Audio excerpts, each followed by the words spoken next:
Hello बच्चों, स्वागत है आपका एक नए लेक्चर में। और आज के इस लेक्चर में हम लोग देखेंगे यूनिट नंबर 6 का ही एक और इम्पॉर्टेंट लेक्चर, जिसमें हम लोग डिस्कस करेंगे कि आरसी कपल्ड एम्पलीफायर्स के बारे में। ठीक है, तो आरसी कपल्ड एम्पलीफायर क्या होता है, आरसी कपल्ड एम्पलीफायर का कंस्ट्रक्शन कैसे कर सकते हैं, और आरसी कपल्ड एम्पलीफायर का ऑपरेशन क्या होता है, वर्किंग क्या होता है, और साथ ही साथ इसके फ्रीक्वेंसी रिस्पांस कर्व जो कि आपके एग्जामिनेशन के पॉइंट ऑफ व्यू से बहुत इंपॉर्टेंट होने वाला है। तो इसके बारे में भी आज हम लोग डिस्कस करेंगे, और साथ ही इसका एडवांटेज, डिसएडवांटेज और एप्लीकेशन भी डिस्कस करेंगे। ठीक है, तो हम लोग बात करते हैं। और इस वीडियो में आपको क्या मिलेगा, और इस वीडियो में आपको लास्ट में मैं आपको इस जो टॉपिक है, इस टॉपिक से रिलेटेड किस प्रकार से आपसे क्वेश्चन पूछे जाते हैं उसको भी मैं आपको बताने वाला हूं। और ये आपका टॉपिक बहुत इंपॉर्टेंट होने वाला है आपके एग्जाम के पॉइंट ऑफ व्यू से। तो सारी चीजें हम लोग चलिए डिस्कस करना शुरू करते हैं। ठीक है, तो चलिए स्टार्ट करते हैं।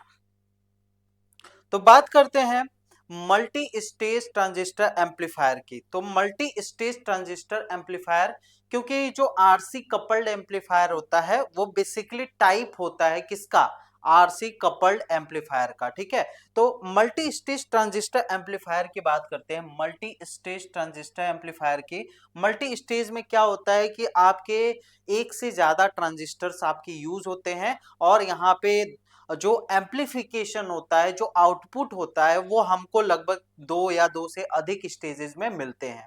ठीक है, तो इसको हम लोग क्या बोलते हैं, मल्टी स्टेज ट्रांजिस्टर एम्पलीफायर। अब मल्टी स्टेज ट्रांजिस्टर एम्पलीफायर क्यों जरूरत पड़ा, क्योंकि जो आपका सिंगल स्टेज ट्रांजिस्टर एम्पलीफायर होते हैं उनका जो आउटपुट होता है, जो गेन होता है, चाहे वोल्टेज गेन की बात करें, चाहे पावर गेन की बात करें, चाहे करंट गेन की बात करें, सभी का जो गेन होता है वो बहुत लो होता है। तो हमको हमारे जो आपका रियल लाइफ है, प्रैक्टिकल लाइफ है, उसमें हमको गेन की ज्यादा रिक्वायरमेंट होती है। इसलिए हम लोग क्या करते हैं, हम लोग किसका यूज करते हैं, मल्टी स्टेज ट्रांजिस्टर एम्पलीफायर का यूज करते हैं। तो मल्टी स्टेज में एक से ज्यादा एम्पलीफिकेशन के स्टेजेस होते हैं, जिससे आपका आउटपुट जो होता है वो आपका हाई फ्रीक्वेंसी बोल लें या हायर गेन हमको प्रोवाइड करता है। ठीक है, तो कैसे मल्टी स्टेज ट्रांजिस्टर एम्पलीफायर आपका बनता है, जैसे ये आपने मान लो कि यहां से इनपुट दिया, इनपुट में आपने क्या कर दिया, ये इनपुट है और इसको हम लोग बोल देते हैं ये आपका एम्पलीफायर है। ठीक है, ये एम्पलीफायर है। अब इसके बाद आपका यहाँ पे क्या लगेगा, इसको, ये जो पहला एम्पलीफायर है इसको नेक्स्ट स्टेज से जोड़ने के लिए यहाँ पे हम लोग क्या बोल देंगे, इसको एम्पलीफायर A1 बोल दीजिए। और इसको नेक्स्ट स्टेज से जोड़ने के लिए हम लोग किसका यूज करते हैं, एक कपलिंग डिवाइस का यूज करते हैं।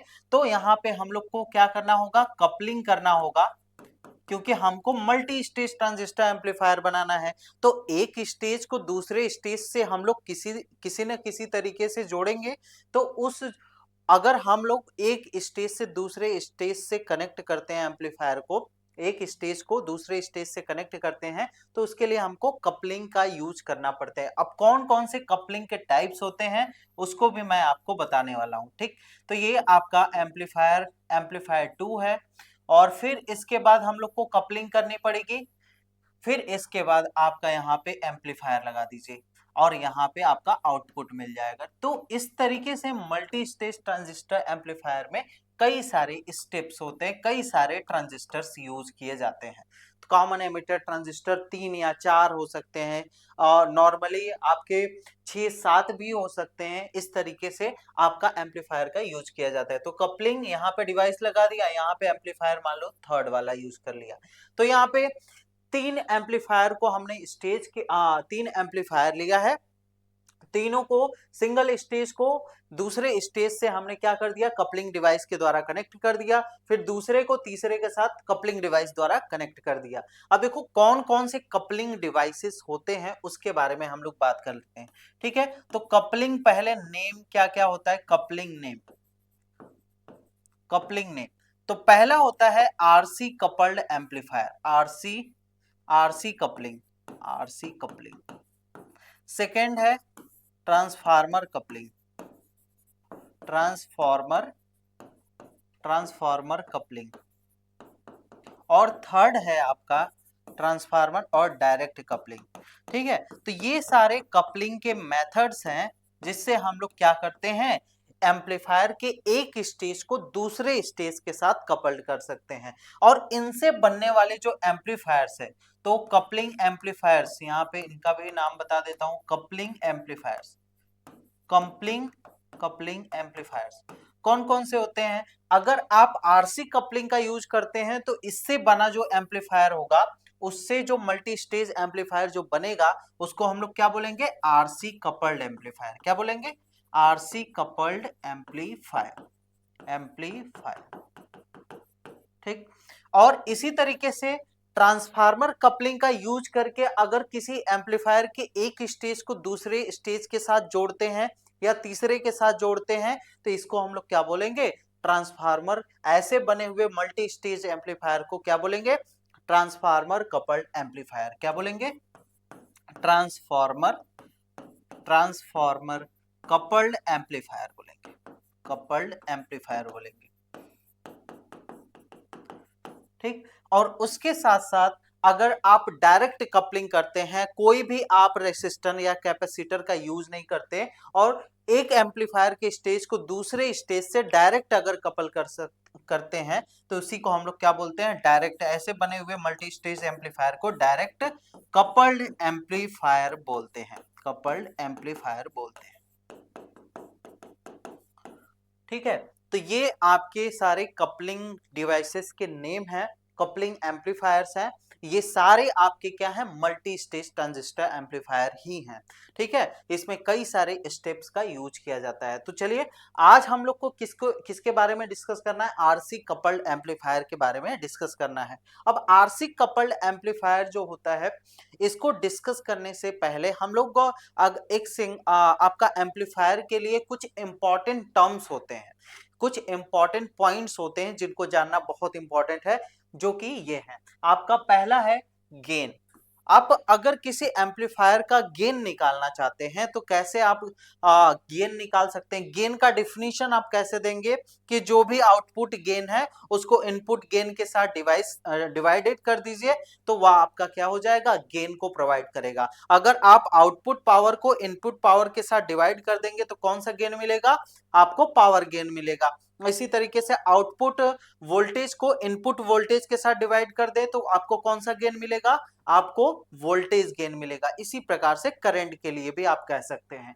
ठीक है, तो यहाँ पे गेन आपको किस तरीके से, गेन का मतलब क्या होता है, इसमें आपको ये समझ में आ गया होगा। अब देखिए, जो इंडिविजुअल स्टेज का एक एक स्टेज का जो गेन होता है, एक सिंगल स्टेज, जैसे यहाँ पे मैंने कितना एम्पलीफायर यूज किया है, 3 एम्पलीफायर यूज किया है। तो मान लो इस एम्पलीफायर से कुछ गेन मिला होगा, यहाँ पे कुछ गेन मिला होगा। अगर एक सिंगल स्टेजेस का गेन अगर हम लोग नोटिस करते जाएं और उसको हम लोग यहाँ पे, अगर हमको ओवरऑल गेन निकालना है तो हम लोग क्या कर सकते हैं, एक सिंगल स्टेजेस को अलग अलग करते हुए उसका जो गेन आ रहा है उसको नॉर्मली मल्टीप्लाई कर देंगे तो हमको ओवरऑल गेन मिल जाएगा। तो ओवरऑल गेन निकालने के लिए हम लोग क्या करते हैं, ओवरऑल गेन। अब गेन आपका कोई सा भी हो सकता है, पावर गेन भी हो सकता है, वोल्टेज गेन भी हो सकता है, करंट गेन भी हो सकता है। तो ओवरऑल गेन जो होता है G1 G2 और G3 के बराबर होता है। तो मतलब एक एक सिंगल स्टेज का, ये क्या है, पहले स्टेज का गेन है, ये क्या है, ये क्या है, दूसरे स्टेज का गेन है, ये आपका थर्ड स्टेज का गेन है। तो इन तीनों को अगर आप मल्टीप्लाई करेंगे तो आपका ओवरऑल गेन निकल के आ जाता है। ठीक है, समझ में आ गया। तो ये आपका ओवरऑल गेन निकालने का तरीका है। सेकंड पॉइंट इसमें हम लोग जानते हैं फ्रीक्वेंसी रिस्पांस। अब देखो, फ्रीक्वेंसी रिस्पांस आपका बहुत इंपॉर्टेंट हो जाता है, क्योंकि कोई आपने एम्पलीफायर बनाया, ठीक है, अब आपको अगर ये पता चल जाए कि वो किस फ्रीक्वेंसी रेंज के ऊपर काम करता है, तो आप उस एम्पलीफायर को बहुत अच्छे से हैंडल कर सकते हैं। ठीक है, तो यही चीज हमको क्या बताता है, फ्रीक्वेंसी रिस्पांस बताता है कि अगर हम लोग वोल्टेज को गेन कर रहे हैं उसके साथ उसका फ्रीक्वेंसी का रिस्पांस कैसा आ रहा है। ठीक है, फ्रीक्वेंसी बढ़ाने पे वोल्टेज गेन कितना हो रहा है और कितने तक आपका वोल्टेज गेन होता जा रहा है, और एक समय ऐसा आएगा कि आप फ्रीक्वेंसी बढ़ा रहे हो, वोल्टेज गेन आपका हो ही नहीं रहा है। तो ये इस चीज को हम लोग यहाँ पे किससे जानते हैं, किससे समझते हैं, फ्रीक्वेंसी रिस्पॉन्स कर्व से समझते हैं। ठीक है, तो फ्रीक्वेंसी रिस्पॉन्स जो होता है वो किस पे डिपेंड होता है। देखिए, जो वोल्टेज गेन होता है, वोल्टेज गेन जो होता है, वोल्टेज गेन जो होता है वो वेरी करता है किसके साथ, with signal frequency, signal frequency के साथ, सिग्नल फ्रीक्वेंसी के साथ जो वोल्टेज गेन होता है वो सिग्नल फ्रीक्वेंसी के साथ वेरी करता है।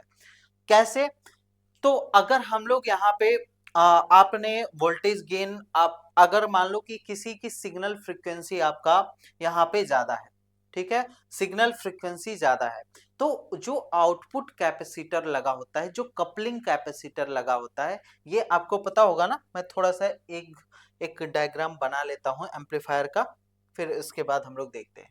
ठीक, तो यहाँ पे देखो, ये आपको मान लीजिए कि एक ट्रांजिस्टर का सिंगल स्टेज ही बना लेते हैं, तब भी हम लोग का कंप्लीट हो जाएगा। ठीक है, तो ये आपका RC लगा दिया, यहाँ पे RE लगा दिया, यहाँ पे IE, और यहाँ पे स्मॉल IE करंट आएगा, जो कि मैंने आपको सिंगल स्टेज ट्रांजिस्टर एम्पलीफायर में बता दिया है।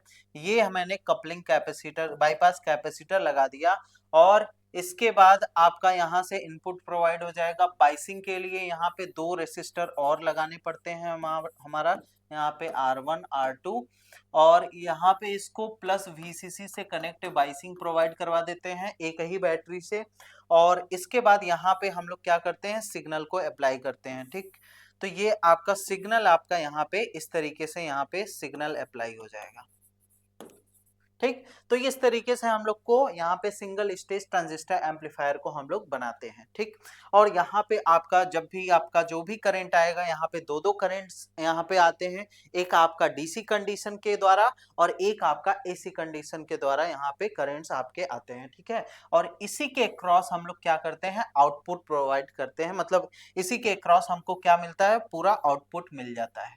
ठीक, अब देखिए यहाँ पे, अब हमको मल्टी स्टेज ट्रांजिस्टर एम्पलीफायर बनाना है। अब देखिए इसी जगह जब एक स्टेज को हम दूसरे स्टेज से जोड़ेंगे, तो इसी जगह जो डिवाइस हम लोग यूज करेंगे उसी से आपका उस एम्पलीफायर का नाम पड़ जाएगा। जैसे यहाँ पे जो आउटपुट निकल रहा है, अगर मैं इसको ट्रांसफार्मर से कनेक्ट कर दूं, तो ये आपका ट्रांसफार्मर कपल्ड एम्पलीफायर। यहाँ पे अगर कैपेसिटर से जोड़ दूं, तो इसको आपका RC कपल्ड एम्पलीफायर बोला जाएगा, क्योंकि आपका रेसिस्टर और कैपेसिटर है। और अगर मैं इसको डायरेक्टली दूसरे स्टेज के साथ जोड़ दूं, तो ये आपका कौन सा मल्टी स्टेज ट्रांजिस्टर एम्पलीफायर कहलाएगा, डायरेक्ट कपल्ड एम्पलीफायर। तो यहाँ पे हमको मान लो 2 स्टेप मैं यूज कर रहा हूं, नहीं सिंगल स्टेज से ही मैं बता दूंगा। ठीक है, तो चलिए आ जाते हैं यहाँ पे। अब देखो, वोल्टेज गेन जो होता है वो वेरी करता है सिग्नल फ्रीक्वेंसी के साथ। ठीक है, कैसे, अगर मान लो कि किसी सिग्नल की फ्रीक्वेंसी बहुत ज्यादा है, ठीक है, किसी सिग्नल की फ्रीक्वेंसी आपकी बहुत ज्यादा है, यहाँ पे कपलिंग कैपेसिटर। अब ये कैपेसिटर देखो, एक चीज और मैं बता दूं कि ये कैपेसिटर का काम क्या है, ये सारा कुछ ये आपका मैंने सिंगल स्टेज ट्रांजिस्टर एम्पलीफायर में आपको अच्छे से बता दिया है। ठीक है, तो आप जरूर क्लासिफिकेशन जो पिछला लेक्चर मैंने बताया है, मैं इसी जगह आपको प्लेलिस्ट भी दिखा देता हूं कि आपको पिछला वाला लेक्चर कहाँ से देखना है। ठीक है, तो आ जाते हैं हम जिस चैनल पे ये वीडियो आपका लाइव जा रहा है। ठीक है, इसी DNS सेमेस्टर एग्जाम के चैनल पे आइएगा, या अगर आप इस DNS सेमेस्टर एग्जाम के चैनल पे जाएंगे, और यहाँ पे अगर आप BSc में अच्छा स्कोर करना चाहते हैं और BSc का एग्जाम आप चाहते हैं कि बहुत अच्छा जाए, तो इसके लिए आप इस चैनल को सब्सक्राइब करके रख लीजिए, क्योंकि ऐसी ही इंपॉर्टेंट और आपके लिए बेनिफिशियल लेक्चर्स आते रहते हैं। ठीक है, आ जाते हैं इसके होम पे, आ जाएंगे, इसके प्लेलिस्ट वाले सेक्शन में आ जाइएगा। प्लेलिस्ट वाले सेक्शन में आते ही फोर्थ सेमेस्टर फिजिक्स का आपको यहाँ पे क्या देखने को मिलेगा, यहाँ पे प्लेलिस्ट देखने को मिलेगा। और सारे लेक्चर्स के और भी आपके सब्जेक्ट के प्लेलिस्ट आपको यहाँ पे देखने को मिल जाएंगे। देखो यहाँ पे आपको केमिस्ट्री का भी देखने को मिल रहा है, केमिस्ट्री का, और इसी तरीके से स्टैटिस्टिक्स का फोर्थ सेमेस्टर का प्लेलिस्ट आपको देखने को मिल रहा है। इसी तरीके से सारे सब्जेक्ट का प्लेलिस्ट आपको देखने को मिल जाएगा। फिर यहाँ पे आइए, और इसके बाद मैंने देखिए यूनिट नंबर 5 के 2 लेक्चर हैं, एक डीसी लोड लाइन है, एक आपका फेथफुल एम्पलीफिकेशन और ट्रांजिस्टर बाइसिंग। ये भी दोनों आपके टॉपिक जो होते हैं बहुत इंपॉर्टेंट होते हैं, ठीक। फिर यूनिट 6 का एक लेक्चर आपका यहाँ पे गया है जो कि क्लासिफिकेशन ऑफ ट्रांजिस्टर एम्पलीफायर, और इसी लेक्चर में मैंने सिंगल स्टेज ट्रांजिस्टर एम्पलीफायर का कंस्ट्रक्शन क्या होता है, एक एक कैपेसिटर क्यों जोड़ते हैं, इसका वर्किंग क्या होता है, ये सारा कुछ मैंने आपको बता दिया है, ठीक है। तो ये वाला आप लेक्चर जरूर देखिएगा जिससे आपको यहाँ पे समझ में आ जाए, ठीक। तो मैं यहाँ पे कुछ चीजें डायरेक्ट यहाँ पे यूज करूंगा, आ जाते हैं, ठीक है। तो यहाँ पे जो कपलिंग कैपेसिटर है, तो यहाँ पे कपलिंग कैपेसिटर, अगर सोचो यहाँ पे वोल्ट आपका फ्रीक्वेंसी जो है, यहाँ से जो भी एसी सिग्नल यहाँ से पास हो रहा है, जो भी इस सिग्नल को अप्लाई करने के बाद जो भी सिग्नल पास हो रहा है, उसकी फ्रीक्वेंसी अगर हम लोग ज्यादा कर दें, बहुत ज्यादा फ्रीक्वेंसी कर दें, तो यहाँ पे हमको पता है कि जो आपका रिएक्टेंस होता है, कैपेसिटिव रिएक्टेंस कितना होता है, एक्सी इक्वल टू आपका 1/ओमेगा सी के बराबर होता है, ये पता है आपको। और omega equal to omega c के बराबर होता है, और यहाँ पे एक्सी जो होता है 1/ओमेगा सी, और यहाँ पे 2 पाई एफ, ओमेगा जो होता है 2 पाई एफ सी के बराबर होता है, ठीक है, ठीक है। तो इस तरीके से 2 pi F C omega C reactance हो गया। हाँ, अब यहां से हमको क्या पता चला कि जो एक्सी है वो इनवर्सली प्रोपोर्शनल है 1/एफ की। तो अगर सोचो यहाँ की फ्रीक्वेंसी बहुत ज्यादा हो जाए, तो यहाँ पे जो रिएक्टेंस होगा वो बहुत ज्यादा हो जाएगा, कैपेसिटिव रिएक्टेंस बहुत ज्यादा हो जाएगा। और अगर फ्रीक्वेंसी ज्यादा होने से, अगर फ्रीक्वेंसी आपकी बहुत ज्यादा हो जाए, फ्रीक्वेंसी अगर बहुत, सिग्नल की फ्रीक्वेंसी बहुत ज्यादा हो जाए, तो रिएक्टेंस आपका क्या हो जाएगा, बहुत कम हो जाएगा। और रिएक्टेंस अगर कम होगा तो आपको क्या देखने को मिलेगा, वोल्टेज गेन देखने को मिलेगा। क्या देखने को मिलेगा, वोल्टेज गेन देखने को मिलेगा, वोल्टेज में गेन देखने को मिलेगा, ठीक है। लेकिन अगर इसी का ठीक उल्टा, अगर फ्रीक्वेंसी बहुत कम हो जाए, फ्रीक्वेंसी लो हो जाए, फ्रीक्वेंसी लो हो जाए, तो आपका एक्सी का वैल्यू क्या हो जाएगा, बहुत हाई हो जाएगा। अगर फ्रीक्वेंसी लो है तो एक्सी की वैल्यू हाई हो जाएगी, और एक्सी की वैल्यू अगर हाई है मतलब एसी के लिए हाई रिएक्टेंस पाथ है, हाई रिएक्टेंस पाथ है, तो इसका मतलब यहाँ पे जो गेन होगा, जो वोल्टेज गेन होगा, वो आपका क्या हो जाएगा, वोल्टेज गेन जो होगा वो आपका लो हो जाएगा, ठीक है। तो इस तरीके से आप समझ सकते हैं कि यहाँ पे जो रिएक्टेंस होता है उसके बेसिस पे मैंने समझा दिया कि जो वोल्टेज गेन होता है वो वैरी करता है सिग्नल फ्रीक्वेंसी के साथ। तो इसलिए हम लोग एक कर्व बनाते हैं किसके किसके बीच में, एक वोल्टेज गेन के लिए, वोल्टेज गेन, और किसके किसके बीच में बनाते हैं, वोल्टेज गेन और फ्रीक्वेंसी के रिस्पेक्ट में हम लोग क्या, एक कर्व बनाते हैं जिसको हम लोग फ्रीक्वेंसी रिस्पॉन्स कर्व बोलते हैं, ठीक है। समझ में आ गया फ्रीक्वेंसी रिस्पांस आपका यहाँ पे क्यों यूज करते हैं।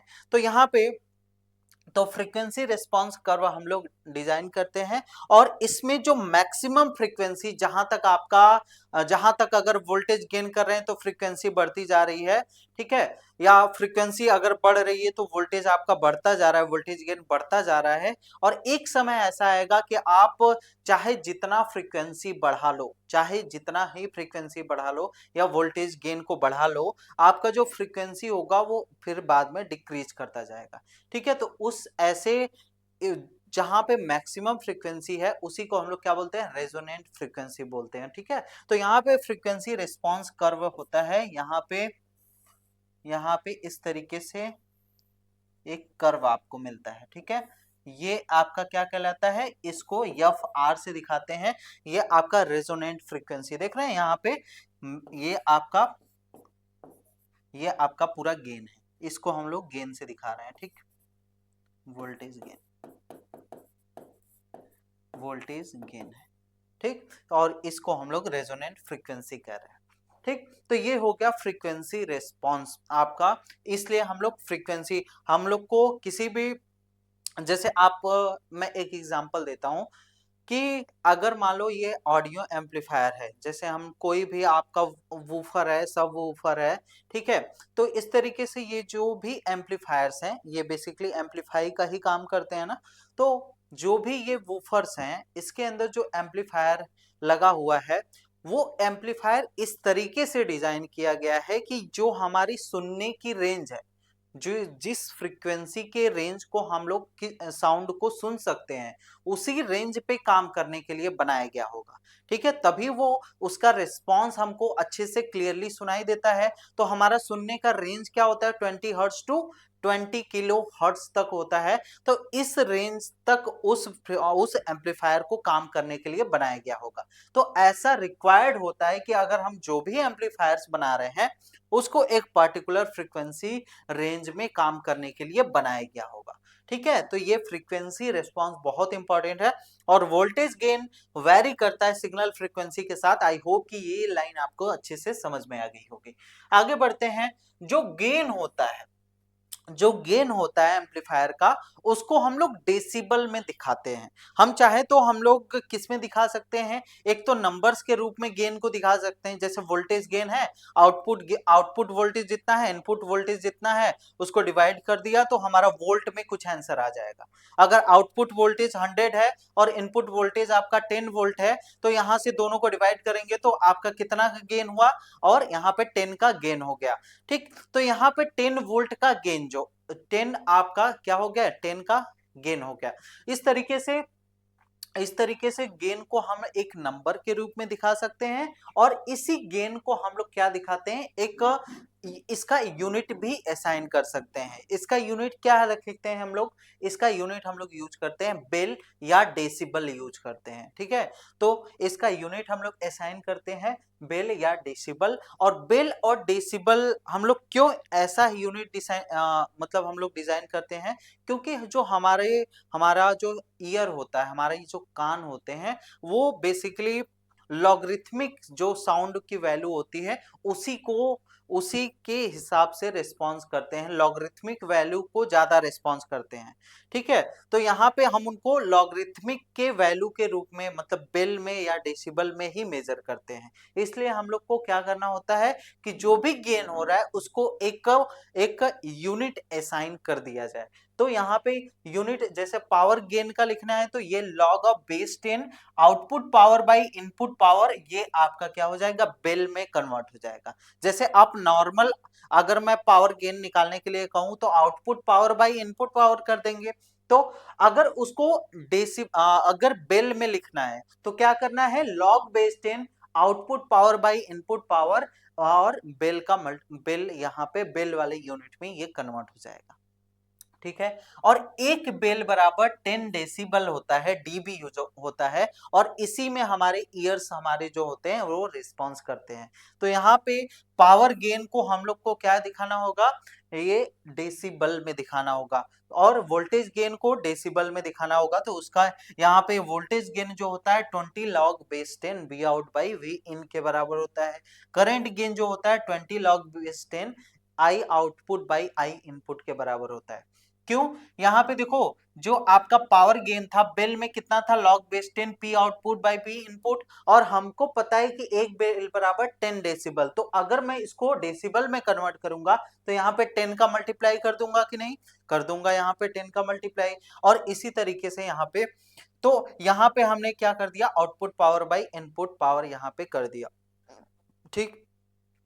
तो यहाँ पे अगर मैं इसको वोल्टेज गेन के रूप में लिखना चाहूं, वोल्टेज गेन के रूप में लिखना चाहूं, तो मान लो कि अगर इनपुट रेसिस्टर और आउटपुट रेसिस्टर दोनों इक्वल हैं, तो यहाँ पे पी पावर का फॉर्मूला आपका क्या हो जाएगा, v square by r use कर सकते हैं, या आई स्क्वायर आपका आई स्क्वायर आर भी यूज कर सकते हैं, ठीक है। तो आई स्क्वायर आर भी यूज कर सकते हैं या वी स्क्वायर आर भी यूज कर सकते हैं। तो वी स्क्वायर आर जब यूज करेंगे तो पहले स्टेज का V output by V input और दूसरे स्टेज का V output by V input अगर दोनों को ऐड करेंगे तो यहाँ पे 20 log base 10 V output by V input. या बेसिकली आप इतना याद रखो कि ये आपका अगर डेसिबल में हमको पावर गेन लिखना है, चाहे वोल्टेज गेन को डेसिबल में लिखना है, चाहे करंट गेन को डेसिबल में लिखना है, तो हमको क्या करना पड़ेगा, ये फॉर्मूला यूज करना पड़ेगा। ठीक है, नॉर्मली इसको बस याद रखो। ये थोड़ी सी बेसिक बातें हैं, मैं इसलिए बता रहा हूं क्योंकि आप एक आरसी कपल्ड एम्पलीफायर आप पढ़ने जा रहे हो, तो ये बेसिक पॉइंट्स आपको पता होना चाहिए कि जिससे आप उस चीज को और अच्छे से आप समझ सकें। ठीक है, और एक टर्म होता है बैंडविड्थ। बैंडविड्थ क्या होता है, जब जो वोल्टेज गेन होता है, जो आपकी फ्रीक्वेंसी होती है, जब आपका मैक्सिमम फ्रीक्वेंसी की 70% फ्रीक्वेंसी आती है, उसी को हम लोग क्या बोलते हैं, उसी विड्थ को क्या बोलते हैं हम लोग, बैंड विड्थ बोलते हैं। ठीक है, जैसे एक एग्जांपल, एक ग्राफ बना के दिखाता हूं। जैसे हमने फ्रीक्वेंसी रेस्पॉन्स कर्व बनाया, ठीक, तो ये वोल्टेज गेन होगा, वोल्टेज गेन होगा, और ये आपका फ्रीक्वेंसी है, तो मैक्सिमम वोल्टेज का फ्रीक्वेंसी होगा। ठीक, तो अगर मान लो कि कुछ इस तरीके से हमारा एक ग्राफ देखने को मिल रहा है, ठीक है, इस तरीके से एक ग्राफ देखने को मिला, और यहाँ पे ये आपका रेजोनेंट फ्रीक्वेंसी होगा, और यहाँ पे मान लो कि इसका जो 70% वाला भाग है, मान लो इसको मैंने 70% वाला, एक पॉइंट ये मिलेगा, एक पॉइंट ये मिलेगा हमको 70%, ये आपका 70% मिलेगा। ठीक, तो ये जो भाग होगा यहाँ पे वोल्टेज का 70.7% भाग जो होगा वोल्टेज का, वोल्टेज गेन का, वही आपका क्या कहलाएगा, वही आपका क्या कहलाएगा, बैंड विड्थ कहलाता है। ये जो विड्थ हमको मिल रही है, इसी को हम लोग क्या बोलते हैं, बैंड विड्थ बोलते हैं। ठीक है, समझ में आ गया। अब इसको भी जब आप डेसिबल में कन्वर्ट, मान लो कि मैक्सिमम आपका, अब ऐसा क्यों होता है कि बैंडविड्थ हम लोग 70.7% मैक्सिमम का देखते हैं, इसके ऊपर ही मतलब इतने रेंज का ही हम लोग बैंडविड्थ को देखते हैं। क्यों ऐसा करते हैं, क्योंकि जब हमारा जो हमारे ईयर होते हैं, हमारे कान जो होते हैं, वो लगभग, अगर आपने 70.7% से नीचे अगर वोल्टेज गेन पाया, तो इसमें क्या करेंगे, वो आपका डिस्टॉर्शन महसूस करेंगे। या अगर हम लोग कहें कि अगर आप 100, मान लो कि मैक्सिमम आपका गेन क्या है, 100 है, ठीक है, और मैक्सिमम गेन 100 पे मान लो कि आपको ईयर को कोई भी डिस्टॉर्शन पता नहीं चल रहा है, कि जो साउंड हमारे पास आ रही है उसमें कोई भी डिस्टॉर्शन नहीं है, वो एकदम क्लियर सुनाई दे रहा है। इसी तरीके से जब इसको 70% तक लेके आते हैं, तब भी हमको वही सेम चीज मतलब हमको फील होती है, मतलब कोई भी डिस्टॉर्शन हमको सुनने में कोई भी डिस्टॉर्शन महसूस नहीं होता है। लेकिन जैसे ही 70.7% वोल्टेज गेन से नीचे जाते हैं, तो उसके बाद हमको क्या देखने को मिलता है, डिस्टॉर्शन देखने को मिलता है। तो इसीलिए हम लोग क्या करते हैं, यहाँ 70.7% वोल्टेज का जो गेन है, इस यहाँ तक के वोल्टेज गेन को कंसीडर करते हैं, और उसके ऊपर वाले को। ठीक है, क्योंकि हमारा ह्यूमन ईयर जो होता है वो आपका इतने ही वोल्टेज गेन को अच्छे से यहाँ पे बिना डिस्टॉर्शन के साथ सुन पाता है। ठीक है, तो ये हो गया बैंडविड्थ के बारे में। अब आगे बढ़ते हैं, बैंडविड्थ को एक और डिफिनीशन दे सकते हैं। बैंडविड्थ क्या होता है, इसका एक और डिफिनीशन ये होता है कि जब आपको मान लो कि मैक्सिमम 100 है, मैक्सिमम आपका वोल्टेज गेन 100 है, तो देखो इसको मैं डेसिबल में कैसे लिख सकता हूं, यहाँ पे 70.7% ऑफ वोल्टेज मैक्सिमम का। ठीक है, तो मान लो कि हमको वोल्टेज गेन लिखने का फॉर्मूला पता है, वोल्टेज गेन को डेसिबल में लिखने का फॉर्मूला पता है, इन डीबी। ठीक, कितना होता है यहाँ पे 20 log बेस 10, और मान लो कि 100 आपका आउटपुट है, और हम कितने आउटपुट को, मैक्सिमम के 70.7% को देख रहे हैं। ठीक है, तो यहाँ पे माइनस कर दें 20 log बेस 10, यहाँ पे 70.7। ठीक है, इस तरीके से लिख सकते हैं। तो यहाँ पे 20 आपका कॉमन हो जाएगा, और log बेस 10 को आप 100/70.7 लिख सकते हैं। और अगर आप 20 log base 10 को अगर इसको सॉल्व करेंगे तो यहाँ पे 1.414 करके कुछ आएगा, और जब इसको सॉल्व करते हैं तो 3 डेसिबल के बराबर आता है। क्या आता है? 3 डेसिबल के बराबर होता है। तो यहाँ पे इस तरीके से भी यहाँ पे इसको डिफाइन कर सकते हैं। तो यहाँ पे 3 डेसिबल के बराबर की जो आपकी फ्रीक्वेंसी होती है, 3 डेसिबल के बराबर का जो गेन होता है, उसी को हम लोग क्या बोलते हैं? बैंड विड्थ बोलते हैं। समझ में आ गया? ठीक है, तो बैंड विड्थ समझ में आ गया होगा। अब चलते हैं हमारे इंपॉर्टेंट टॉपिक के ऊपर, जिसको कहते हैं आरसी कपल्ड एम्पलीफायर। तो आरसी कपल्ड एम्पलीफायर, तो जैसा आपको पता है कि यहाँ पे हम लोग किसका यूज करेंगे? रेसिस्टेंस और कैपेसिटर का यूज करेंगे। और यहाँ पे ये आपका वाइड रेंज फ्रीक्वेंसी के ऊपर काम करता है। यहाँ पे वोल्टेज एम्पलीफिकेशन के लिए यूजुअली इसका प्रयोग किया जाता है। यहाँ पे किसका किसका यूज होता है? एक कपलिंग कैपेसिटर का यूज होता है, बाईपास कैपेसिटर का यूज होता है, और इनपुट कैपेसिटर का यूज होता है। ठीक है, कपलिंग कैपेसिटर का काम क्या होता है कि एक स्टेप को दूसरे स्टेप के साथ जोड़ना, और यहाँ पे डीसी को फिल्टर आउट करना। दो काम होता है कपलिंग कैपेसिटर का। और बाईपास कैपेसिटर क्या करता है कि जो भी आपका एसी करंट आ रहा है, उसके लिए लो रिएक्टेंस पाथ को अप्लाई करवाना। ठीक है, तो जिससे आपका यहाँ पे जो आपका आर ई है, यहाँ पे मैं दिखा देता हूं। ठीक है, जो ये आपका आर ई है, एक मिनट, इसको ऊपर मैं लिख देता हूँ थोड़ा, क्योंकि ये गलत हो जाएगा। यहाँ पे इसको मैं ऐसे बनाता हूं, और यहाँ पे आई ई प्लस स्मॉल आई ई। ठीक है, तो जो यहाँ पे अगर ये आपका बाईपास कैपेसिटर नहीं लगा होता तो क्या होता? ये पूरा करंट क्या होता है? इसके क्रॉस आता, और यहाँ पे क्या होता? ज्यादा लॉस हो जाता, यहाँ पे एसी सिग्नल लॉस कर जाता। और एसी सिग्नल जब लॉस होगा तो यहाँ पे आउटपुट सिग्नल भी आपका, क्योंकि जो आईई होता है वो लगभग बराबर होता है आईसी के, आईसी लगभग बराबर होता है आईई के। ठीक है, अब ये स्मॉल में लिख रहा हूं, इसका क्या मतलब है? क्योंकि ये एसी कंडीशन के कारण ये करंट है, एसी के कारण करंट है। अब इसके लिए मैंने पिछले क्लास में आपको बताया सिंगल स्टेज ट्रांजिस्टर एम्पलीफायर। ठीक है, तो वो सारा कुछ पढ़ के आइए, तभी आपको ये वाला लेक्चर आपको अच्छे से समझ में आएगा। और कैसे लेक्चर देखना है आपको बताया, इसी चैनल पे जाइएगा, डीएनएस सेमेस्टर एग्जाम के प्लेलिस्ट वाले सेक्शन में, और 4 सेमेस्टर फिजिक्स वाले प्लेलिस्ट को आप देख सकते हैं। ठीक, तो यहाँ पे आईसी आईई के बराबर होगा। अगर आईई आपका कम हो गया तो आईसी भी आपका कम हो जाएगा, और आईसी अगर कम होगा तो आउटपुट आपको यहाँ पे जो गेन मिलना चाहिए वो गेन आपका सही से नहीं मिलेगा। ठीक, तो यहाँ पे दो कैपेसिटर का काम था, उसको मैंने बता दिया। अब आरसी कपल्ड एम्पलीफायर का हम लोग कंस्ट्रक्शन कर लेते हैं। ठीक है, किस तरीके से कंस्ट्रक्शन करना है?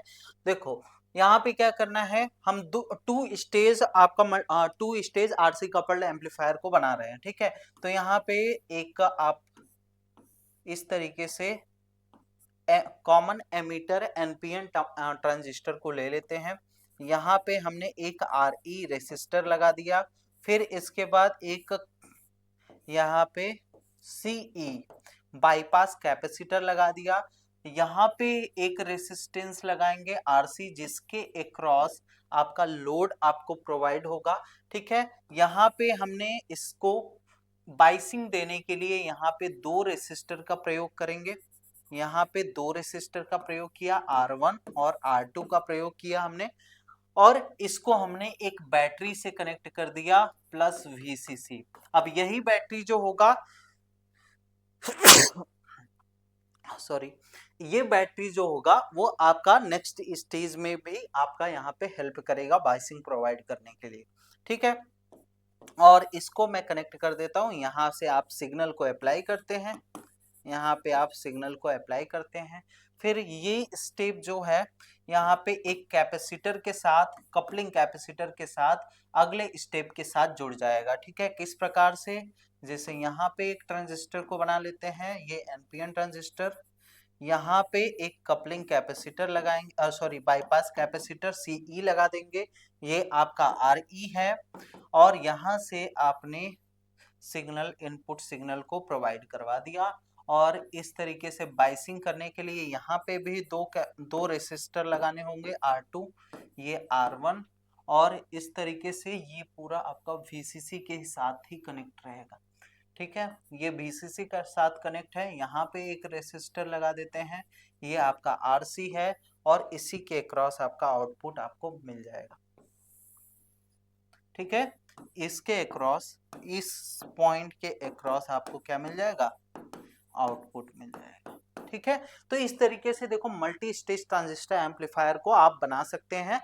ठीक, अब ये चीजें अब मैं कैसे इतने आसानी से इसको याद कर पा रहा हूँ, याद नहीं, मैंने इसको अच्छे से समझा हुआ है। कैसे आप समझ सकते हैं, आपको पहले यूनिट में, जो यूनिट नंबर 5 है, उसमें वोल्टेज डिवाइडर बाइसिंग को पढ़ना होगा। वोल्टेज डिवाइडर बाइसिंग को अगर आप जान लेते हैं तब ये वाला आपको फिगर, आपको चाहे 10 स्टेज का मल्टी स्टेज ट्रांजिस्टर एम्पलीफायर बनाने के लिए बोल दे और आरसी कपल्ड बोल दे, तो आप आसानी से इसको बना सकते हैं। ठीक है, तो ये चीजें हैं। तो इसमें होता क्या है कि इसका ऑपरेशन ये हो गया, इसका कंस्ट्रक्शन हो गया, और इसमें हमने क्या क्या यूज किया, हाँ यहाँ पे इनपुट कैपेसिटर भी लगा दीजिए, यहाँ पे एक इनपुट कैपेसिटर, क्योंकि ये जो करंट आ रहा है यहाँ से, ये आपका इधर जाके ये सिग्नल के साथ मिक्स ना हो। ठीक है, यहाँ पे दोनों आपका एक स्मॉल IB प्लस यहाँ पे कैपिटल IB, यहाँ पे कौन सा करंट होता है, एक small IE plus capital IE। ठीक, यहाँ पे दो करंट, यहाँ पे कौन सा करंट आपका फ्लो होता है, IC plus small IC। Small IC जो भी स्मॉल में लिखा गया टर्म है स्मॉल अल्फाबेट में, वो आपका किसके कारण है, AC सिग्नल के कारण है, और यहाँ पे सिग्नल के कारण करंट है, और जो आपका कैपिटल अल्फाबेट में लिखा गया है उसका मतलब है कि ये आपका जो ये बैटरी है उसके कारण करंट दिया गया है। ठीक है, तो ये आपका है। और यहाँ पे देखो जब ये IC आपका यहाँ पे आता है, तो इस जो कैपिटल IC है वो इस कैपेसिटर के द्वारा ब्लॉक कर लिया जाता है। क्यों, क्योंकि हम लोग जानते हैं जो कैपेसिटर होता है वो DC को ब्लॉक कर देता है, AC को आसानी से पास होने देता है। ठीक है, तो इस तरीके से आप इसका मल्टी स्टेज ट्रांजिस्टर एम्पलीफायर का जो कि RC कपल्ड है, इसको हम इस तरीके से ड्रॉ कर सकते हैं। ठीक है, समझ में आ गया। अब चलो इसका ऑपरेशन समझते हैं। तो इसका ऑपरेशन क्या है, इसका ऑपरेशन यही है कि पहले स्टेज का जो भी इनपुट आपका मिल रहा है, जो भी इनपुट मिल रहा है वो अगले स्टेज के साथ यहाँ पे कपल्ड कर दिया जाता है, और अगले स्टेज से कपल्ड होके फिर से यहाँ से क्या होता है, यहाँ पे एम्पलीफिकेशन होता है, और हमको हायर आउटपुट आपको मिलता है, हायर वोल्टेज गेन आपको मिलता है। जैसा मैंने बताया कि ये आपका लगभग वोल्टेज एम्पलीफिकेशन में ज्यादा यूज किया जाता है, इसलिए ये आपका यहाँ पे वोल्टेज गेन को यहाँ पे ज्यादा प्रोवाइड करवाएगा। तो यहाँ पे अगर छोटे से वोल्टेज गेन को अगर आप देते हैं कुछ इस तरीके से, तो यहाँ पे वोल्टेज गेन पहुंचते पहुंचते आपका कुछ इस तरीके से हो जाएगा। ठीक है, तो यहाँ पे वोल्टेज गेन इस तरीके से एम्पलीफायर ये वाला काम करता है। और यहाँ पे कैस्केड कनेक्शन का यूज किया जाता है। अब कैस्केड कनेक्शन क्या होता है ये भी मैंने पिछले लेक्चर में बताया है। तो अगर आप कई सारे एम्पलीफायर को सीरीज में कनेक्ट कर देते हैं तो उसी को हम लोग क्या बोलते हैं, cascade of amplifier, cascading connection of amplifier बोलते हैं। ठीक है, कैस्केडेड का मतलब क्या होता है, सीरीज में जोड़ना। ठीक है, तो आई होप कि ये भी आपको अच्छे से समझ में आ गया होगा। चलिए अब इसका ऑपरेशन देखिए, यहाँ पे भी आपको यहाँ पे वही वाला सेम फिगर आपको यहाँ पे भी देखने को मिल जाएगा, और यहाँ पे सारे कैपेसिटर का एमीटर बाईपास कैपेसिटर का क्या यूज है, voltage gain of each stage would be lost. ठीक है, तो यहाँ पे बाईपास कैपेसिटर का क्या यूज है, कपलिंग कैपेसिटर का क्या यूज है, ये सारा कुछ यहाँ पे लिखा हुआ है। आगे बढ़ते हैं इसका ऑपरेशन देख लेते हैं। इसका ऑपरेशन क्या होता है, नॉर्मल यहाँ पे जो फर्स्ट ट्रांजिस्टर होता है it appears in the amplified form across its collector load RC, यहाँ पे RC लिखिएगा। The amplified signal developed across RE, जो एम्पलीफाइड सिग्नल RC के अक्रॉस आपका डेवलप्ड होगा वो given to the base of the next stage through the coupling capacitor के द्वारा नेक्स्ट स्टेज में वही सारी लाइंस आपकी यहाँ पे यहाँ तक लिखी गई हैं, ठीक है। तो इस तरीके से यहाँ तक तो आपको क्लियर है। फिर इसके बाद आपका आता है इंपॉर्टेंट पॉइंट।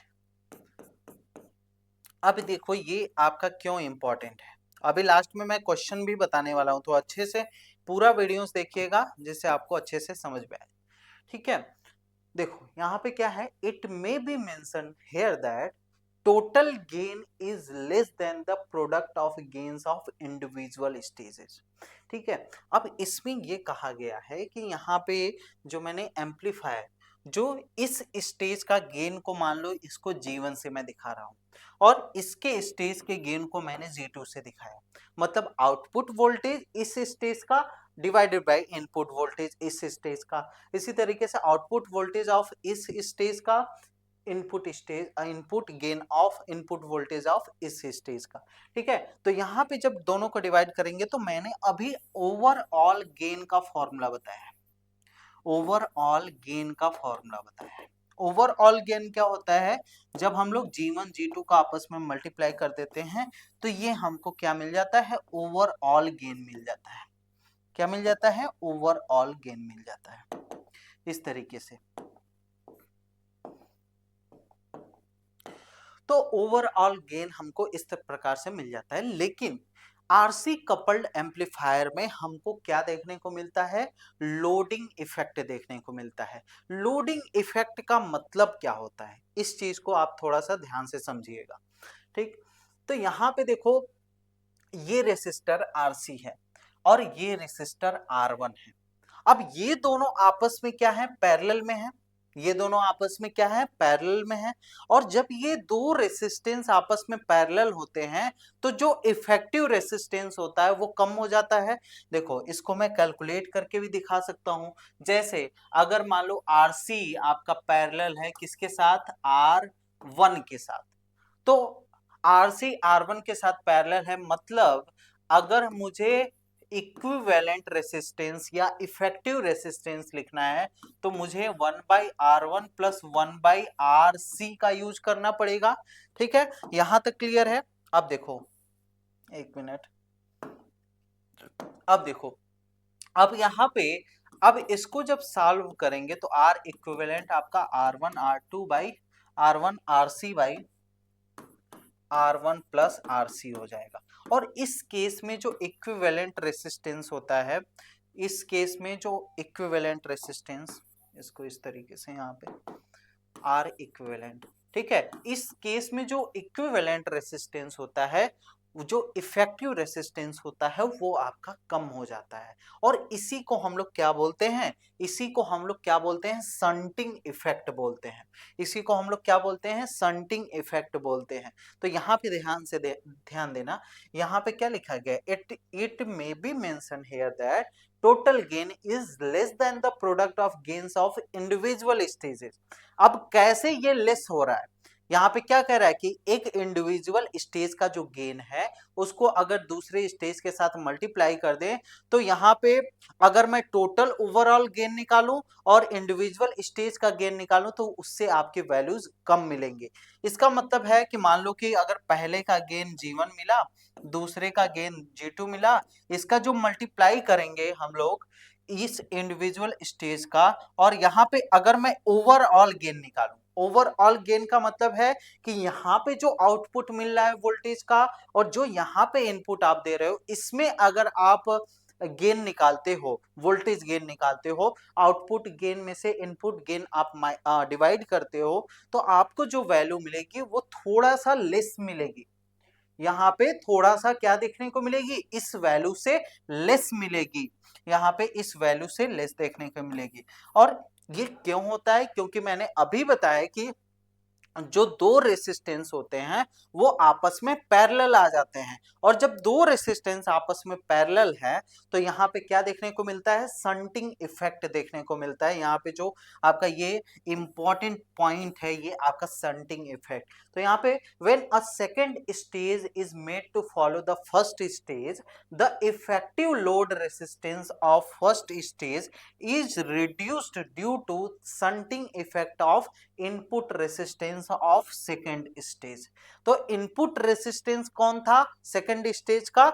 R1 था। देखो मैं यहाँ पे आपको दिखा भी दे रहा हूं, यहाँ पे जो इनपुट रेसिस्टेंस क्या है R1 है, और यहाँ पे जो आपका यहाँ पे इस स्टेज का रेसिस्टेंस RC है। ये दोनों आपस में पैरेलल आ जाते हैं, जिसकी वजह से हमको ओवरऑल गेन जो होता है, अगर मैं टोटल गेन जो भी आप इनपुट दे रहे हो और आउटपुट के साथ जो गेन निकालोगे वो इंडिविजुअल गेन के साथ आपका क्या आएगा, हमेशा लेस आएगा। ठीक है, reduces the gain of stages, और जिसकी वजह से इफेक्टिव रेसिस्टेंस अगर कम होगा तो आपका जो वोल्टेज जो आपका उसके अक्रॉस वोल्टेज जो होगा वो भी आपको कम देखने को मिलेगा, which is loaded by the next stage. For instance अगर हम लोग 3 स्टेज एम्पलीफायर बनाते हैं, the gain of first stage second stage will be reduced due to loading effect of next stage। Loading effect of next stage की वजह से first और second stage का यहाँ पे जो गेन होगा वो आपका क्या हो जाएगा, कम हो जाएगा। However the gain of the third stage which has no loading effect, क्योंकि थर्ड स्टेज अगर आप 3 एम्पलीफायर मान लो कि यहाँ पे 2 स्टेज ट्रांजिस्टर एम्पलीफायर है, अगर 3 स्टेज में बनाया जाता तो ये स्टेज इसके बाद एक स्टेज होता, उसके बाद हमको आउटपुट मिल जाता। तो यहाँ पे वही लाइन लिखा गया है, यहाँ पे वही चीज समझाया गया है। यहाँ पे क्या लिखा गया है, विच हैज नो, जो थर्ड स्टेज है उसके पास कोई भी लोडिंग इफेक्ट देखने को नहीं मिलता। क्यों नहीं देखने को मिलता? क्योंकि यहाँ पे जो थर्ड स्टेज है वहां पे उसके बाद कोई स्टेज नहीं है, उसी जगह हमको आउटपुट लेना है। ठीक है, तो यहाँ पे remains unchanged, the overall gain shall be equal to the product of gains of 3 stages. और हमको क्या रिक्वायर्ड होता है, ओवरऑल गेन जो होता है वो इंडिविजुअल स्टेज के जो गेन होते हैं उसके मल्टीप्लिकेशन के बराबर होना चाहिए, लेकिन यहाँ पे ऐसा देखने को नहीं मिलता। यही इसका बहुत बड़ा डिसएडवांटेज है कि यहाँ पे लोडिंग इफेक्ट देखने को मिलता है आरसी कपल्ड एम्पलीफायर में। ठीक है, तो इसी लोडिंग इफेक्ट को, जो ये लोडिंग इफेक्ट आ रहा है, इसी इफेक्ट को कम करने के लिए हम लोग एक टॉपिक को पढ़ते हैं जिसको हम लोग कहते हैं एमिटर फॉलोअर। एमिटर फॉलोअर क्या करता है, इस लोडिंग इफेक्ट को कम करता है, जिसकी वजह से गेन आपको ज्यादा देखने को मिलता है। या हम लोग क्या करते हैं, जैसे ये वाला एम्पलीफायर आपने बनाया है, ये मान लो 3 स्टेज का एम्पलीफायर बनाया है, तो इसी बीच में हम लोग किसका यूज करते हैं, एमिटर फॉलोअर का यूज करते हैं, या तो आपका कोई बफर स्टेज का हम लोग यूज करते हैं, बफर स्टेज, बफर एम्पलीफायर का यूज कर देते हैं बीच में, जिसकी वजह से वो क्या करता, जो लोडिंग इफेक्ट हो रहा है उस चीज को कम कर देता। ठीक है, एमिटर फॉलोअर भी आपके टॉपिक में है, एमिटर फॉलोअर भी बहुत जरूरी होता है मल्टी स्टेज ट्रांजिस्टर एम्पलीफायर में। समझ में आ गया इसका ऑपरेशन, अच्छे से समझ में आ गया क्या होता है वर्किंग आपका आरसी कपल्ड एम्पलीफायर का। अब चलो आगे बढ़ते हैं, इसका फ्रीक्वेंसी रिस्पांस देख लेते हैं। अब देखो फ्रीक्वेंसी रिस्पांस, इसका फ्रीक्वेंसी जो होता है रिस्पांस कर्व में जो वोल्टेज गेन होता है ड्रॉप हो जाता है 50 हर्ट्ज के नीचे, लेस देन 50 हर्ट्ज, और high greater than 20 kilohertz frequency पे, whereas it is uniform over mid frequency range, और बीच में आपका फ्रीक्वेंसी जो रहता है वो आपका लगभग कांस्टेंट रहता है। ठीक है, तो यहाँ पे एक एक फ्रीक्वेंसी रेंज पे, और ये मोस्ट इंपॉर्टेंट टॉपिक है आपके 4th सेमेस्टर के लिए, most important topic, frequency response of RC coupled amplifier आपसे पूछा जाता है। ठीक है, तो यहाँ पे एक एक चीजों को एक्सप्लेन करना होगा। लेस देन 50 हर्ट्ज पे क्या होता है, यहाँ पे द रिएक्टेंस ऑफ, क्योंकि आपका जो फ्रीक्वेंसी है बहुत लो है, फ्रीक्वेंसी तो बहुत लो है, 50 हर्ट्ज से भी नीचे, 50 हर्ट्ज से नीचे फ्रीक्वेंसी आपके बहुत लो है। फ्रीक्वेंसी अगर लो है तो आपका जो कपलिंग कैपेसिटर है, जो कपलिंग सीसी कैपेसिटर था अभी मल्टी स्टेज में बनाया था, वो जो होगा उसके अक्रॉस जो आपका रिएक्टेंस होगा वो बहुत ज्यादा हाई होगा, रिएक्टेंस बहुत ज्यादा हाई होगा, और जब रिएक्टेंस बहुत ज्यादा हाई होगा जो गेन होगा वो आपका क्या हो जाएगा, कम नहीं हो जाएगा। तो उसी वजह से यहाँ पे आपको क्या देखने को मिल रहा है, वोल्टेज गेन में ड्रॉप देखने को मिल रहा है जब आप 50 हर्ट्ज के नीचे आते हो। ठीक है, तो वही चीजें यहाँ पे बताई गई हैं। The reactance of coupling capacitor is quite high, hence very small part of signal will pass from one stage to next stage, क्योंकि कपलिंग कैपेसिटर ही एक स्टेज को दूसरे स्टेज से जोड़ता है। और जब कपलिंग कैपेसिटर का रिएक्टेंस बहुत ज्यादा बढ़ जाएगा तो बहुत छोटा सा फ्रीक्वेंसी आपका अगले स्टेज में ट्रांसफर होगा, जिसकी वजह से गेन भी आपको कम देखने को मिलेगा। मोर ओवर, जो आपका सी, यहाँ पे सीई रहेगा, can not shunt the emitter resistance, CE can not shunt the emitter resistance effectively because its large reactance at low frequency. CE है कि सीसी है, एक मिनट बच्चों, थोड़ा सा यहाँ पे देखना पड़ेगा, सीई है कि सीसी है।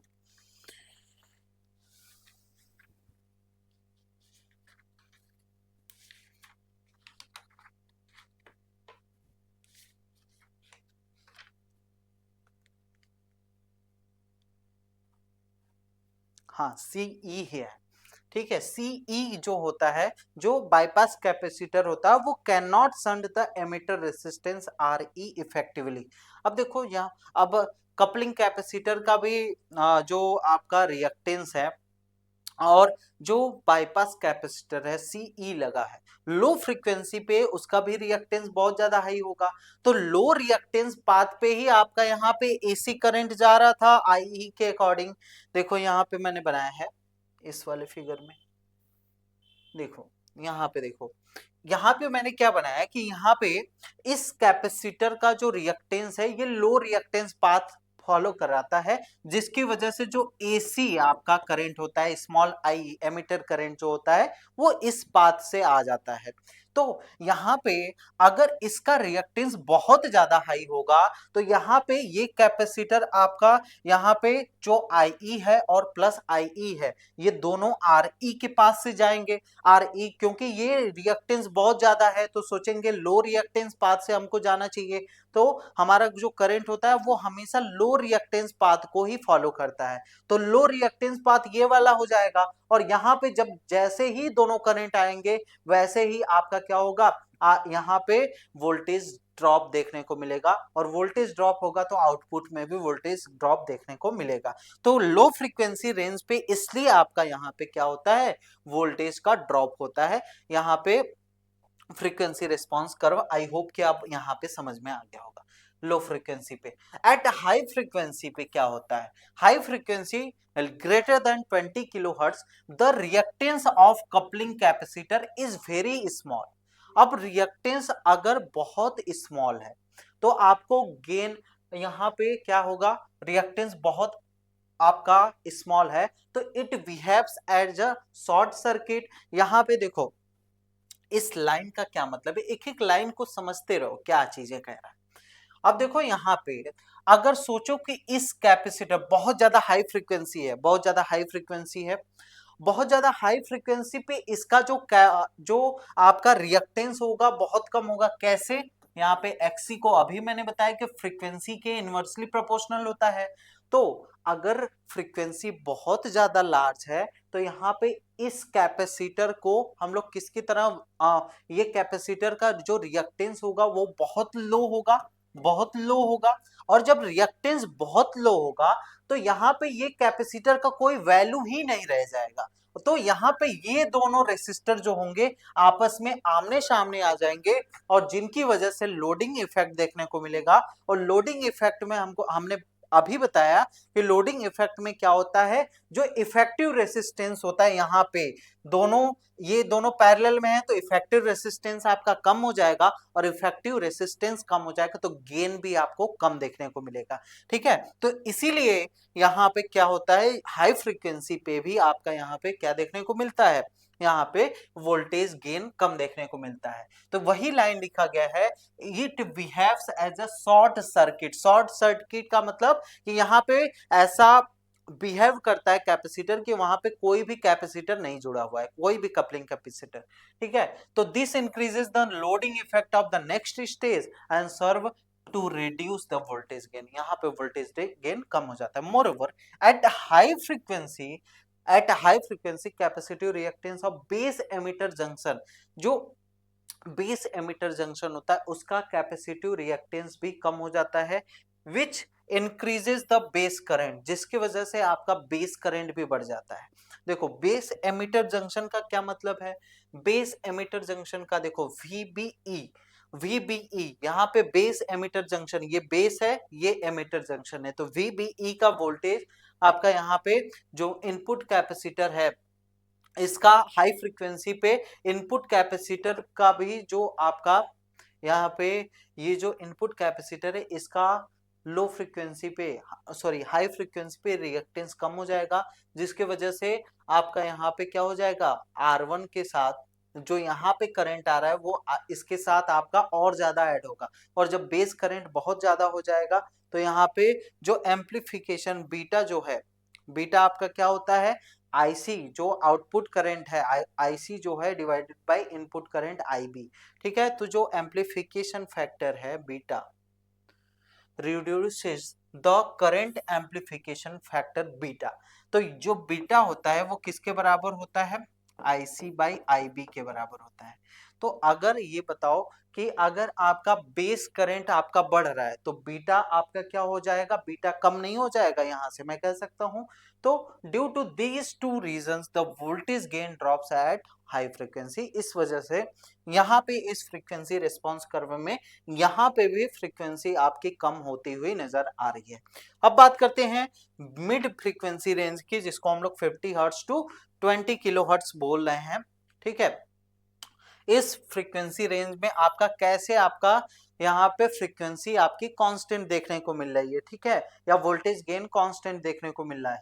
The voltage gain of the amplifier यहाँ पे कांस्टेंट रहता है। The effect of coupling capacitor in this frequency range is such that is maintain uniform voltage gain, ये ऐसा होता है, इन जो आपका कपलिंग कैपेसिटर होता है उसकी वैल्यू इस प्रकार से होती है कि वो आपका कांस्टेंट वोल्टेज गेन को मैनेज करता है। दस एज द फ्रीक्वेंसी इंक्रीजेस, जैसे जैसे फ्रीक्वेंसी इंक्रीज करता है रिएक्टेंस ऑफ कैपेसिटर, हमको कपलिंग कैपेसिटर का रिएक्टेंस आपका कम होता जाएगा, और जब कपलिंग कैपेसिटर का रिएक्टेंस कम हो जाएगा तो यहाँ पे डिक्रीज, कपलिंग कैपेसिटर का रिएक्टेंस कम होगा तो यहाँ पे गेन जो होगा वो आपका इंक्रीज कर जाएगा, गेन आपका, क्योंकि मैंने स्टार्टिंग में ही बता दिया कि जो वोल्टेज गेन होता है वो वैरी करता है सिग्नल फ्रीक्वेंसी के साथ, तो यहाँ पे वही कंडीशन यहाँ पे भी बताया जा रहा है। However at the same time lower reactance mean, अब यहाँ पे क्योंकि यहाँ पे रिएक्टेंस जो है वो डिक्रीज कर रहा है,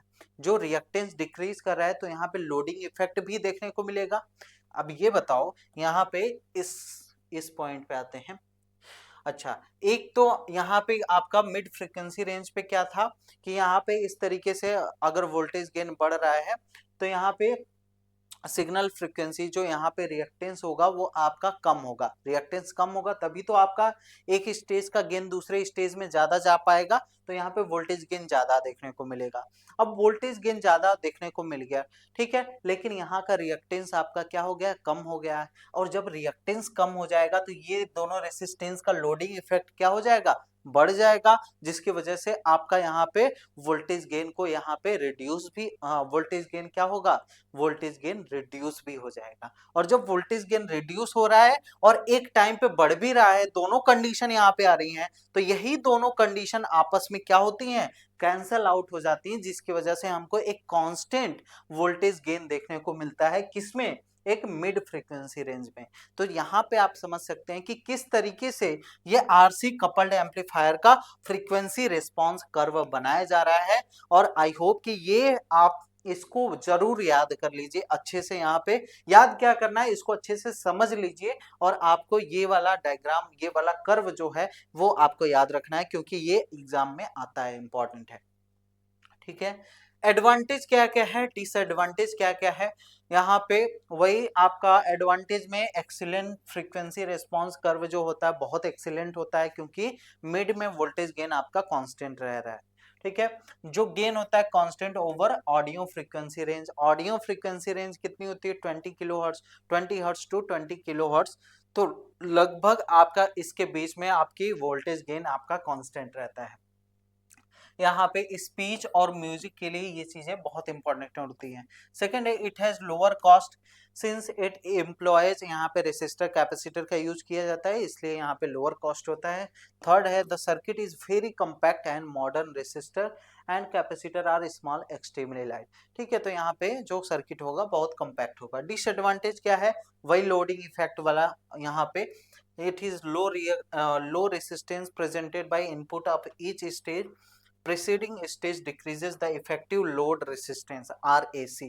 इफेक्टिव लोड रेसिस्टेंस कम हो जाएगा तो सॉरी इफेक्टिव लोड रेसिस्टेंस अगर आ जाएगा, ज्यादा हो जाएगा तो गेन आपको कम देखने को मिलेगा, वही चीजें यहाँ पे बताई गई हैं। सेकेंड पॉइंट है they have tendency to become noisy, यहाँ पे नॉइज हो जाते हैं और एज के साथ यहाँ पे इनके अंदर खराबी भी आने लगती है। इम्पीडेंस मैचिंग क्या होती है, पुअर होती है। एक स्टेज का इम्पीडेंस मैचिंग जो होता है दूसरे स्टेज के साथ वो आपका पुअर होता है। ठीक है, तो ये सारा आपका इम्पीडेंस का मतलब क्या होता है, जो कलेक्टिव इफेक्ट होता है किसका किसका, जो आपका जो वहां पे रेसिस्टेंस लगे हुए हैं, कैपेसिटर्स लगे हुए हैं, उनके रेसिस्टेंसेस का जो कपल इफेक्ट होता है उसी को हम लोग इम्पीडेंस बोलते हैं। तो इम्पीडेंस मैचिंग जो इसका होता है वो पुअर होता है। ठीक है, तो यही सारा आपका एडवांटेज डिसएडवांटेज है। बात करते हैं एप्लीकेशन की। एप्लीकेशन देखिए आरसी कपल्ड एम्पलीफायर, इस तरीके का कुछ डिवाइस आपको देखने को मिलेगा। और RC coupled amplifier has excellent audio Fidelity over a wide range of frequency. तो यहाँ पे ऑडियो ऑडियो एम्पलीफायर की तरह इसका यूज किया जा सकता है।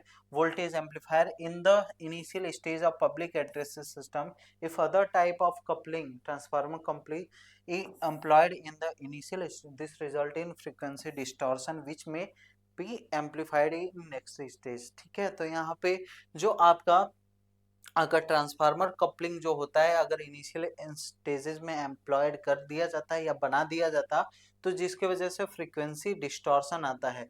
However because of pure impedance matching और आरसी कपल्ड एम्पलीफायर जो होता है बहुत रेयरली यूज किया जाता है। ठीक है, तो ये चीजें हैं।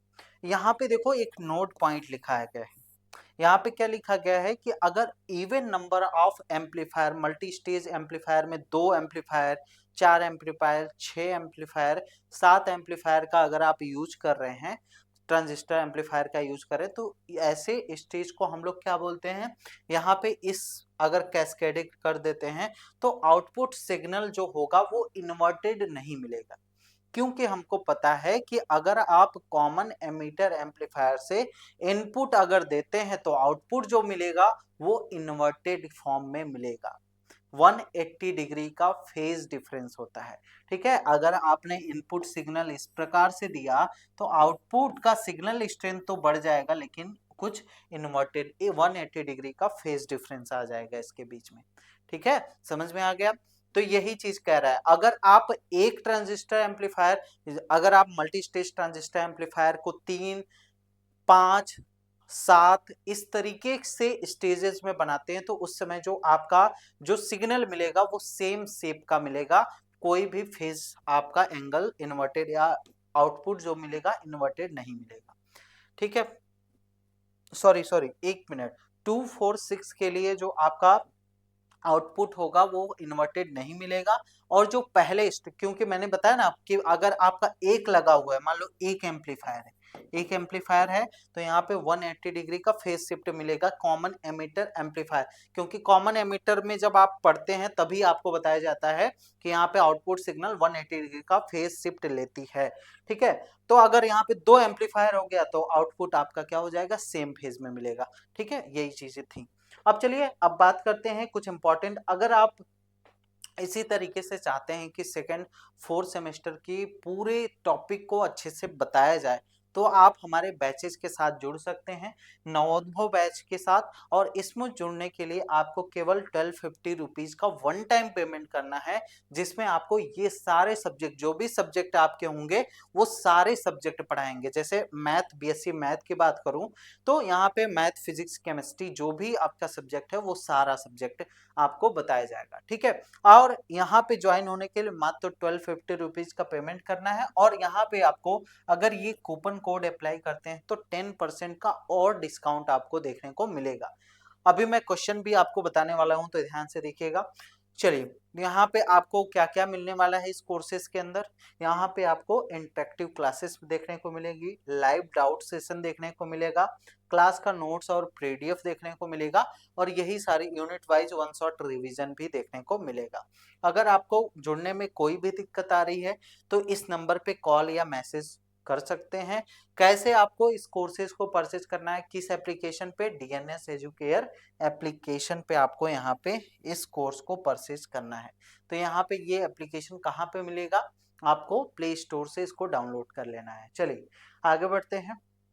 अब हम लोग बात करते हैं क्वेश्चंस के बारे में।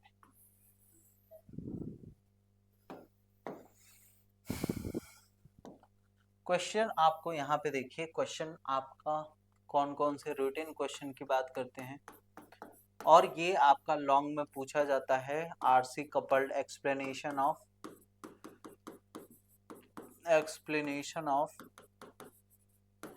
ऑफ आरसी कपल्ड एम्पलीफायर, ठीक है। शॉर्ट में भी ये क्वेश्चन आपसे पूछा जाता है, और वेरी शॉर्ट में कैसे क्वेश्चन पूछा जाता है इसी टॉपिक से। वेरी शॉर्ट में कैसे क्वेश्चन पूछा जाएगा, इसमें पूछा जाता है कि आपका जो frequency, show the frequency response curve of, show the frequency response curve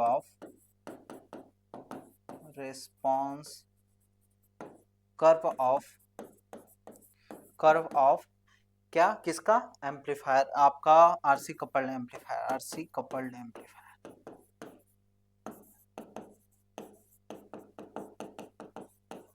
ठीक है, इस तरीके से वेरी शॉर्ट में आपसे क्वेश्चन पूछा जाता है। अब बात करते हैं एमसीक्यू की बात करें। हाँ, कभी कभी आपसे क्वेश्चन ये भी पूछा जाता है कि बिल डिफाइन डेसिबल गेन, ये भी वेरी शॉर्ट में आपसे पूछा जाता है, डेसिबल गेन क्या होता है। ठीक है, और यहाँ पे आपको क्वेश्चन कैसे कैसे पूछा जाता है। पहला एमसीक्यू है कि डेसिबल गेन के ऊपर रहेगा, what is decibel power gain.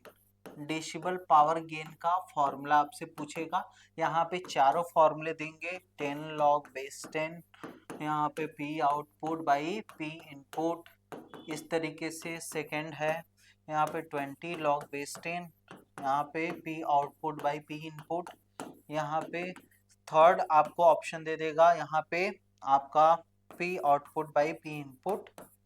ठीक है, इस तरीके से चार ऑप्शन आपसे देगा, कौन सा ऑप्शन करेक्ट होगा, पहला वाला ऑप्शन यहाँ पे करेक्ट होगा।